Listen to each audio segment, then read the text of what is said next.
Hola, te saludo con muchísimo gusto, listo para la emisión del discipulado pastoral de esta semana decembrina, que por cierto es el último de este año, y si Dios quiere, regresamos el próximo año con nueva vida, nuevo año y todo eso para estos discipulados pastorales.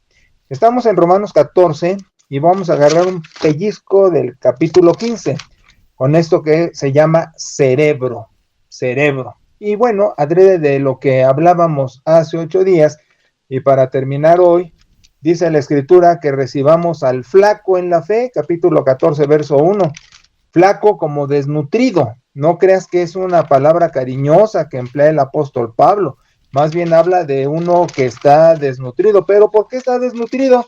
Pues porque te voy a poner el ejemplo. Ya ves que México lleva el campeonato en obesidad infantil, de adulto, que es el que más toma refresco, que es el que más diabéticos tiene y todo eso. ¿Por qué?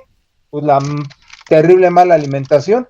Ya ves que el mexicanito, si no come con su coca, si no come sus gansitos y sus botanas y todo eso, pues por eso está desnutrido, ¿no? Podrá estar chuletón, podrá estar con panzón, pero bien desnutrido. Entonces, cuando dice el apóstol, recibe al flaco en la fe, no es una cuestión cariñosa, ay, el flaquito, es una cuestión de que, pues, que ya necesita nutrirse y dejar de ser flaco. Ahora, el punto aquí es el siguiente, y no está en la escritura, pero yo siempre me lo pregunto y como que se lo quiero preguntar de arriba.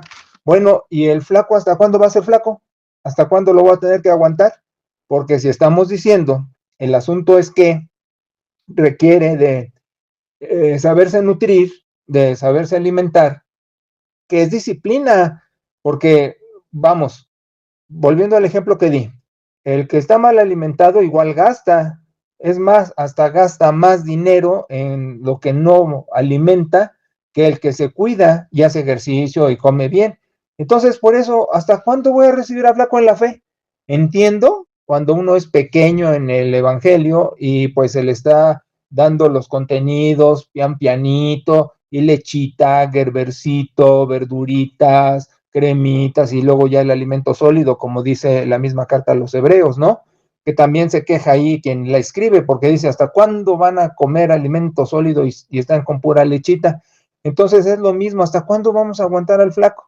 Al que indisciplinadamente no quiere crecer porque no se alimenta y no está con contenidos. Eso también es una cuestión inquietante, ¿no? Pues, ¿hasta cuánto voy a estar aguantando al que pues no tiene el deseo de crecimiento en su discipulado y de nutrirse y de salir adelante? Fíjate, pasan los siglos y las iglesias siguen igual de estancadotas en sus contenidos.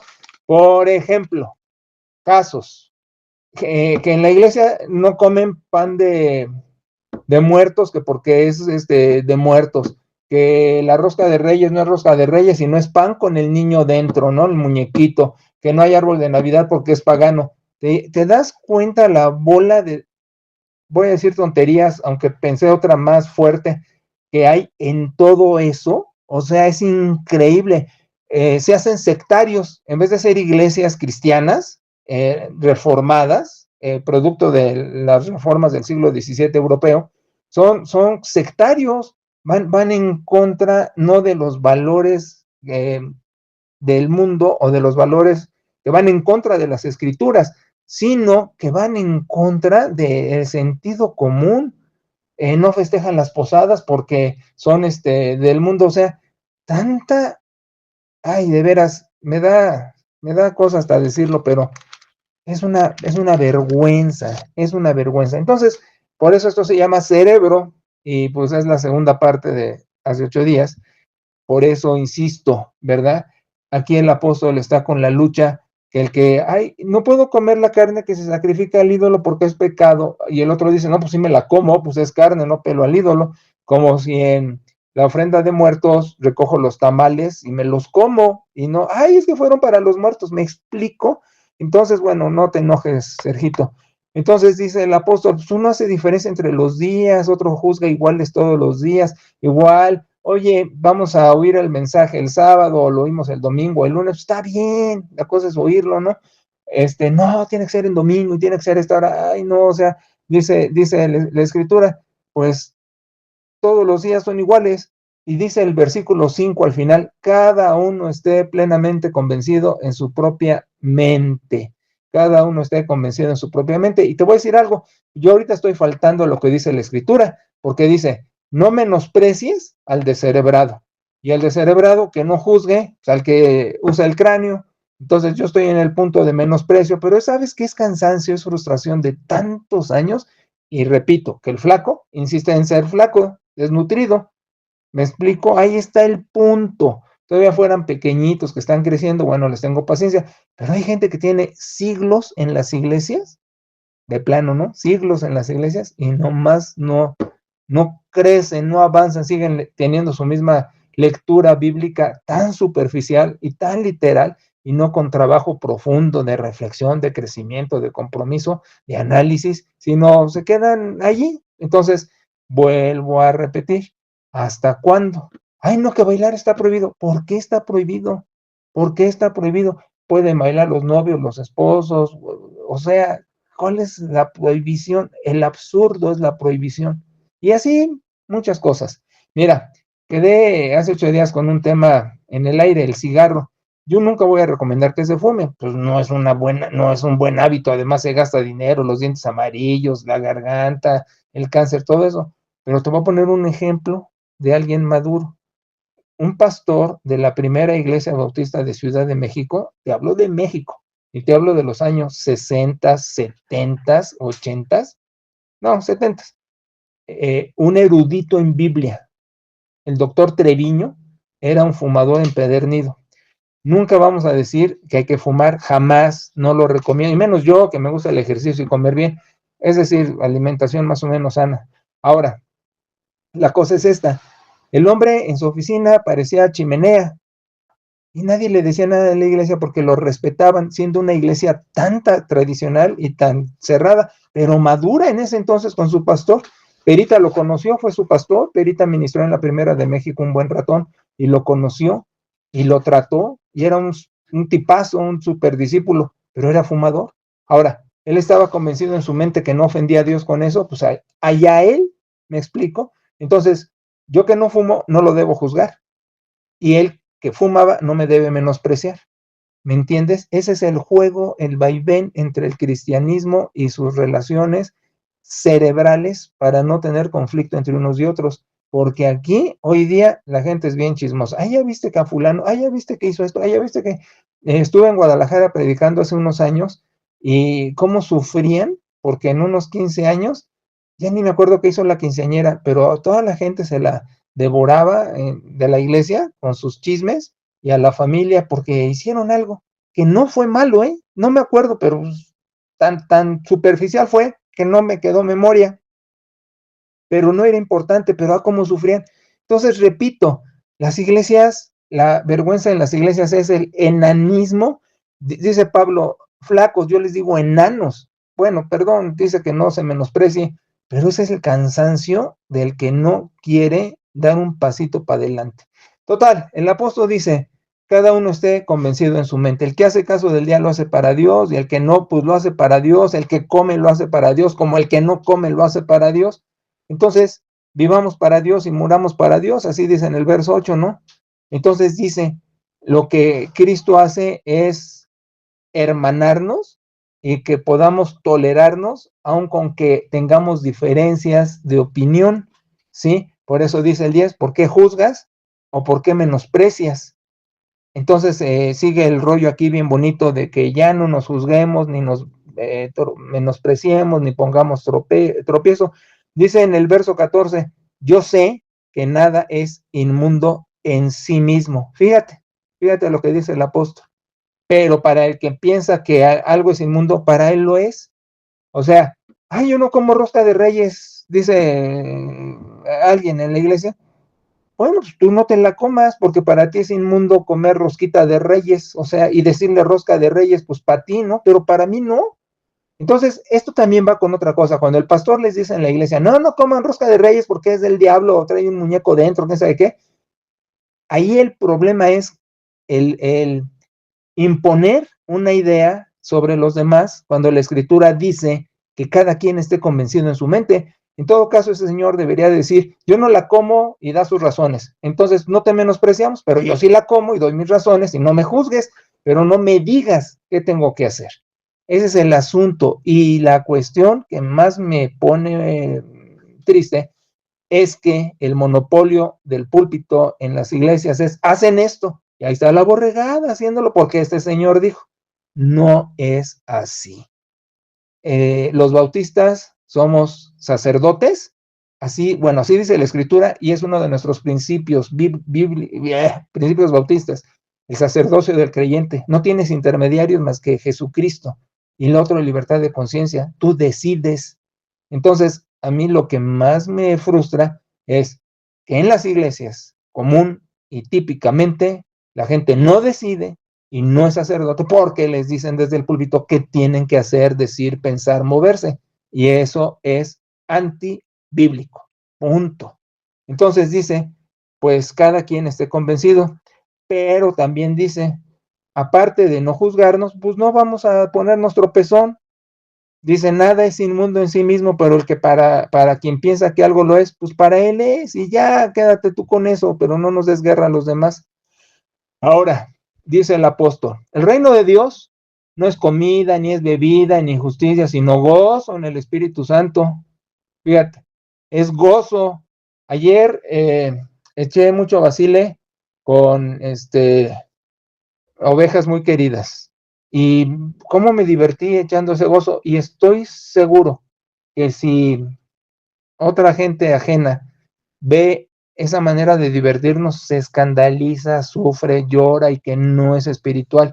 Y yo repito, ¿qué es lo espiritual? Lo espiritual es el compromiso en la autenticidad de seguir a Cristo.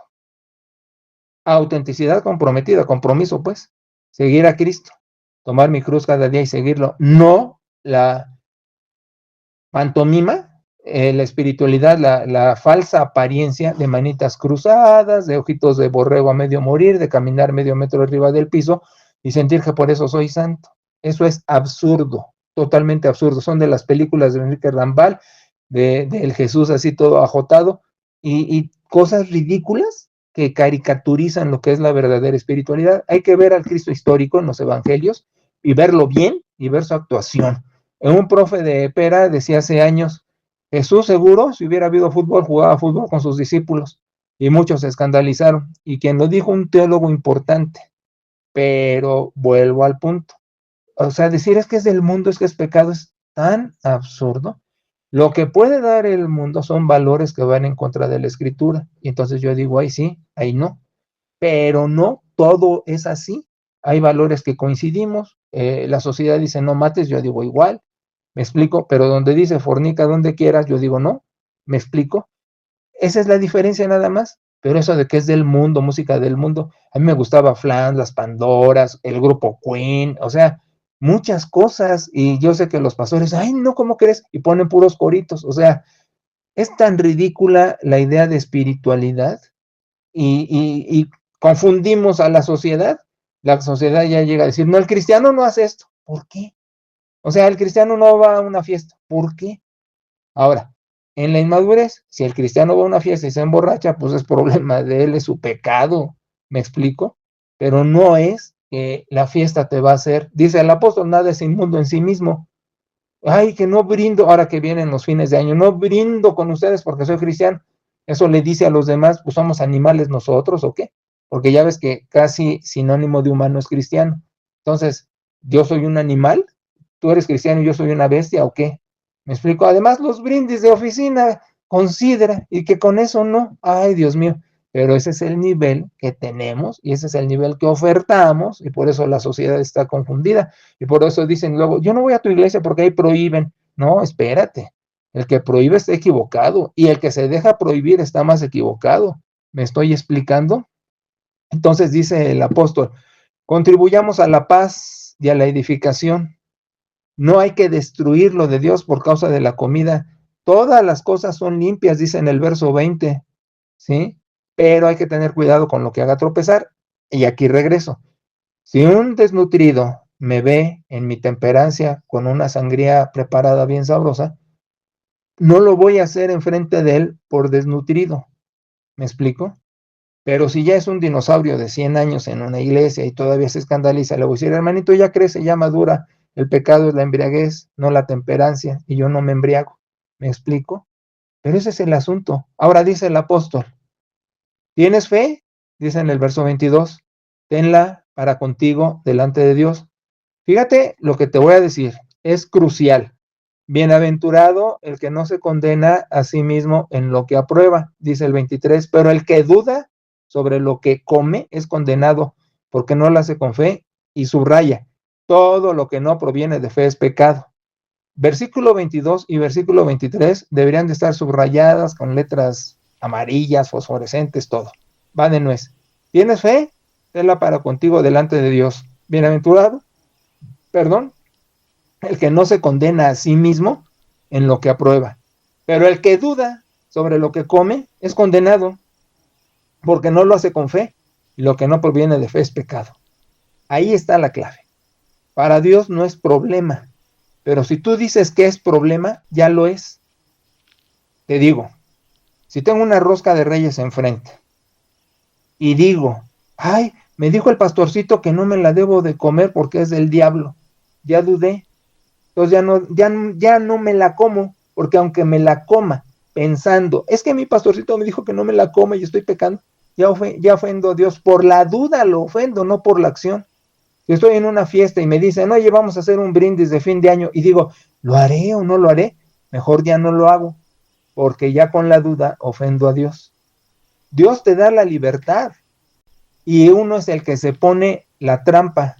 Y si yo dudo de una acción, entonces ya no debo hacerla, porque aunque sea legítima o no tenga problema delante de Dios, el hecho de haberla dudado ya ofende a Dios, entonces mejor no la hago. Ahí está la clave de todo, allí.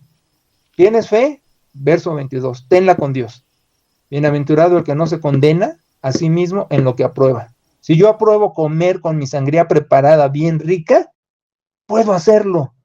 Si yo digo, no dudo porque no ofendo a Dios, porque no me embriago y puedo tomarme mi sangría bien a gusto, no peco. Pero si digo, ay, no tengo una sangría enfrente, qué barbaridad, qué va a pensar la gente, la sociedad, Diosito, ya no la debo de hacer porque ya ofendo a Dios. Ahí está la clave. La duda es lo que me debe frenar, no la acción. ¿Te das cuenta? Entonces va a terminar el episodio con el capítulo 15 diciendo, los nutridos soportemos a los desnutridos. Entonces, vamos a agradarnos mutuamente, porque ni Cristo se agradó a sí mismo. Entonces, todo debe ser para nuestra edificación, y el Dios de misericordia nos haga estar unánimes y bendecidos. Así termina el capítulo 15. Repito, si hay un flaco desnutrido, por amor a él, me voy a abstener de cosas que sé que no son problema, no porque dude, sino por amor al que se puede dañar. Pero si no es una persona que empieza en esto y le estoy adoctrinando y enseñando lo que dicen las escrituras, sino que ya es un dinosaurio de 1000 años en las iglesias y todavía dice, ay, es que esto no. Entonces le digo, ¿sabes qué? Desnutrido, ya nútrete, ¿no? Y le doy las razones escriturales de por qué puedo hacer las cosas, y le pido que no me juzgue, así como yo voy a intentar no menospreciarlo por descerebrado. Pero ahí está el vaivén en este asunto. Yo diría que le faltó aquí a Pablo, porque a lo mejor el Espíritu sí se lo sopló, pero le faltó. Soporta al desnutrido mientras esté pequeño en el Señor, mas no cuando ya tiene 1000 años en las iglesias y quiere seguir desnutrido alimentándose de papas fritas y de Coca-Cola. Ya es hora de que se discipline y de que se nutra. Así digo, en las iglesias, que la gente tiene un promedio de años en las mismas bárbaro, 20, 30, 40 años, ya es hora de que crezcan, y ya es hora de que aprendan lo que dicen las escrituras, y más los pastorcitos, que prohíben que la rosca de Reyes, que romper una piñata, que poner árbol de Navidad. O sea, llegan al absurdo y al sectarismo de ir en contra de cosas que no son problema en la sociedad ni en las escrituras, por su fanatismo ignorancia y superstición. Bueno, vamos a dejarlo aquí, ya son mis 20 minutos de fama. Si Dios quiere, año nuevo, nueva vida para los discipulados. Y ya regresamos, pues, del capítulo 15 en adelante, que es donde me quedé. Saludos, felices fiestas y bendiciones para todos.